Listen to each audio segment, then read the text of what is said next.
কোটা আন্দোলন, সরকার পতন, তারপর অন্তর্বর্তী সরকার। গেল প্রায় 1 মাসের চড়াই উতরাই পার হয়ে আবারও চালু হলো জনপ্রিয় ও আরামদায়ক গণপরিবহন রেল সেবা।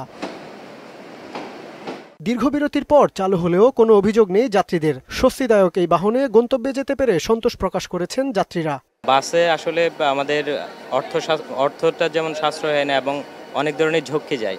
ট্রেন হলো আমাদের প্রিয় বাহন। আমাদের কাছে অনেক ভালো লাগতেছে, অনেকদিন পরে ট্রেন চালু হয়েছে। হয়রানি হয় নাই এবং যতগুলো টিকিট চাইছি ততগুলো টিকিট দিছে আর কি। অবশ্যই ভালো লাগতেছে যে এতদিন পরে বাড়িতে যাব, কিন্তু তার ক্ষেত্রে দেখা যাচ্ছে ট্রেন অনেক চাপ পড়ে গেছে। আমরা একটা স্বস্তির নিঃশ্বাস ফেলতে পারছি। আর ট্রেনের মতো নিরাপদ যাত্রা তো আসলে বাসে হয় না।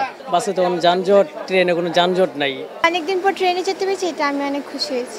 অনেকদিন পর যাইতেছি ট্রেনে, ভালো লাগতেছে। রোগীদের জন্য তো আসলে এটা স্বস্তিকর, বুঝছেন না? বাসে যাতায়াতটা তো অনেক অস্বস্তি।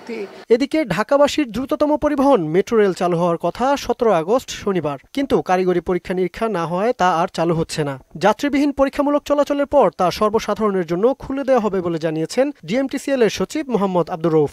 সাধারণ মানুষের দাবি, ভোগান্তি লাঘবে যত দ্রুত সম্ভব মেট্রো সেবা চালু করা হোক। যত তাড়াতাড়ি চালু করে দেওয়া যায় সেই ক্ষেত্রে আমাদের সকলের জন্য সুবিধা হয়। মেট্রোতে গেলে অনেক তাড়াতাড়ি যাওয়া যায়, এটাতে তো একটু দেরি হয়।